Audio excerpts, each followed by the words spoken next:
je suis super heureuse de vous retrouver en ce lundi pour parler voyage avec vous, ma plus grande passion, puisque je suis partie au Canada pour la première fois de ma vie et pour mon premier voyage aussi toute seule. Voilà, je suis jamais partie toute seule en voyage et là je suis partie en plus dans un pays que je ne connaissais pas, au bout du monde, et ça s'est très bien passé. Donc je voulais revenir avec vous sur cette expérience, comment faire pareil, comment faire un séjour linguistique, comment apprendre plus ludiquement l'anglais, etc. On va parler de tout ça dans cette vidéo, j'espère que ça vous plaira. Si c'est le cas, n'oubliez pas de liker la vidéo et n'oubliez pas d'être abonné à ma chaîne pour suivre toutes mes vidéos. J'ai déjà fait une vidéo sur le Canada jeudi dernier, je vous la mets dans le petit i. C'est une vidéo où je teste les spécialités culinaires, on va dire. J'ai acheté plein de trucs dans les supermarchés, je les goûte avec mon copain. Pour information, je suis partie avec le site Cat & Tao, mais cette vidéo n'est pas sponsorisée, je préfère vous prévenir. C'est vraiment pour revenir sur mon expérience si vous voulez faire la même chose, parce que voilà, on n'ose peut-être pas forcément se lancer là-dedans. Cat & Tao, c'est donc un site de séjour linguistique assez particulier, puisqu'il s'adresse directement en fait aux ados, aux jeunes adultes. Je vous mettrai voilà la page du site devant moi pour que vous puissiez vous rendre compte un peu du concept du site. Le but, c'est de partir du coup dans une famille d'accueil. Pour l'instant, il n'y a que le Canada sur leur site, mais bientôt ils vont s'ouvrir à d'autres pays. Et il y a 4 villes au Canada. Sans regarder de mémoire, c'est Calgary, Ottawa, Winnipeg et Halifax. Moi j'ai choisi Winnipeg, je vous parlerai de Winnipeg plus tard dans la vidéo. Je vais vous mettre en fait les chapitres que je vais aborder dans cette vidéo parce que j'ai pris des notes pour être organisée dans cette vidéo. Donc d'abord je vous parle du site et du concept Cat & Tao. Ensuite comment partir, le prix, choisir sa famille, etc. Ensuite on va parler de mon niveau d'anglais, de la ville de Winnipeg et des activités que j'ai fait sur place et des moments forts. Sur Cat & Tao, voilà, le langage est assez particulier. Nous on est des trippies et on va chez des chatters. Donc les chatters c'est la famille d'accueil. Et la grande particularité de ce site, et je crois que c'est le seul qui est comme ça, c'est que c'est vous qui pouvez choisir chez qui vous allez. Voilà, il n'y a aucune famille imposée, c'est vraiment vous qui choisissez la ville où vous voulez aller. Et ensuite vous choisissez le profil de la famille qui vous intéresse le plus. Donc moi je suis allée chez Winnipeg et j'ai choisi d'aller chez Paula. Donc vous pouvez très bien également aller chez Paula, chez qui j'étais, qui était vraiment génial. Donc il suffit d'aller sur le site. De toute façon le lien sera dans la description de la vidéo et vous pouvez voir son profil et pourquoi pas aller chez elle aussi pour apprendre l'anglais. Moi je l'ai choisi déjà parce qu'elle avait l'air très sympathique, parce qu'elle avait des animaux, sa maison, je sais pas, ça m'attirait, et aussi parce qu'elle acceptait les habitudes alimentaires différentes. Et vu que je mange pas de viande et que j'allais toute seule dans un pays que je ne connaissais pas, voilà, je voulais vraiment me sentir bien dans cette famille. Concernant le prix, c'est très simple, très transparent, où que vous alliez, c'est 71 € par jour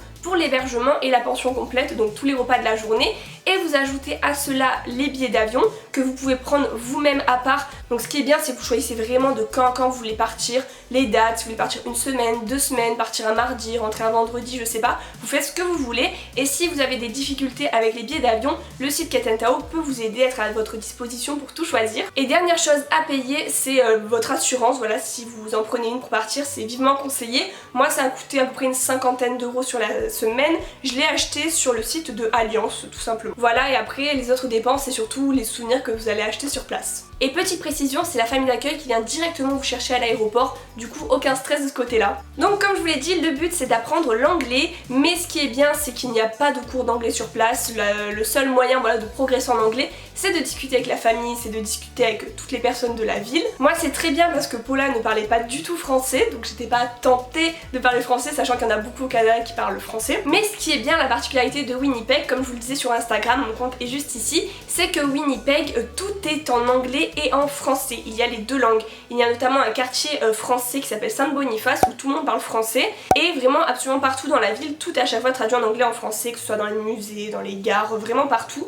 Donc comme je vous disais dans mon live sur Instagram, si vous l'avez vu, c'est que en fait si vous avez un niveau assez bas en anglais, ça peut vous rassurer, voilà, si vous partez tout seul dans un pays que vous connaissez pas et que vous parlez mal la langue, d'à chaque fois avoir la traduction. Donc c'est assez rassurant si vous partez seul, mais après bien sûr faut jouer le jeu, faut pas lire uniquement les choses en français, faut vraiment traduire à chaque fois et regarder la version en anglais. Moi mon niveau, j'ai le niveau à peu près on va dire scolaire, voilà, j'ai passé le bac, en anglais ça va, je me débrouille bien.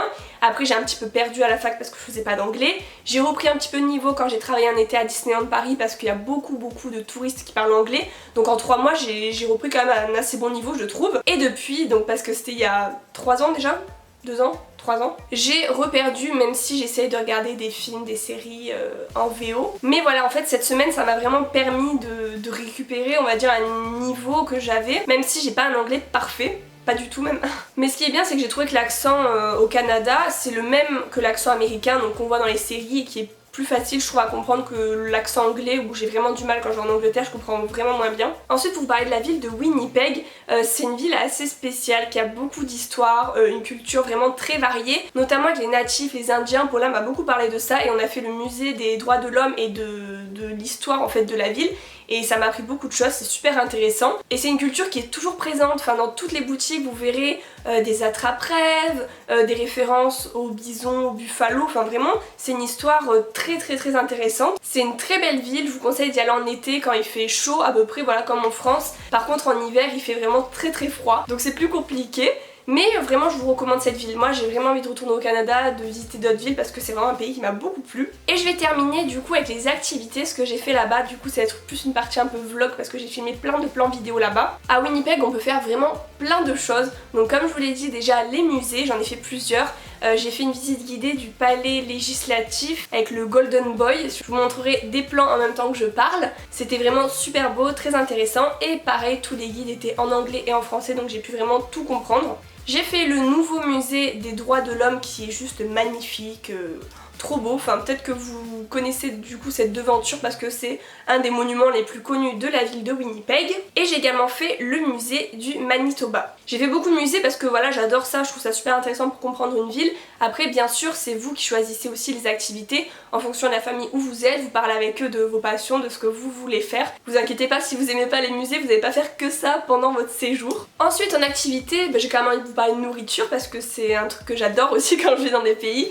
J'ai fait des super restos, notamment un restaurant vegan de burgers qui était super bon et j'ai goûté pour la première fois la fameuse poutine canadienne, donc avec des frites, de la sauce et du fromage. Et j'ai aussi fait près de la mer un feu de camp avec des chamallows à griller, enfin vraiment le cliché mais j'ai trop aimé ce moment là. En activité j'ai aussi fait du bateau, j'ai fait du mini-golf, j'ai fait vraiment tout plein de choses, je vous montre à chaque fois les plans vidéo en même temps. Vous pouvez voir que c'était très varié, que je me suis vraiment éclatée, qu'en une semaine on peut faire beaucoup de choses. Vraiment j'ai tout aimé, il n'y a qu'une seule chose que je n'ai pas trop aimé, donc je vous en parle au cas où vous êtes dans cette ville et que vous hésitez à faire cette activité, c'est le rodéo. Voilà, Paula m'a dit est-ce que t'aimes les chevaux, j'ai dit oui, elle me dit je t'emmène au rodéo, mais moi je savais pas trop ce que c'était. En fait c'est tellement différent de notre culture.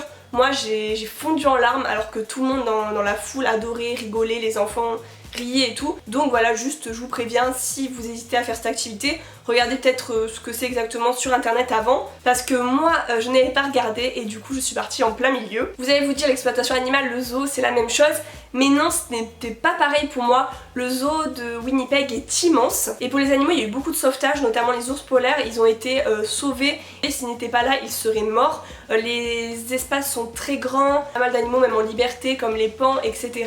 Si vous avez la moindre question parce que vous avez envie de partir avec Ket Tao au Canada, n'hésitez pas à me poser vos questions en commentaire.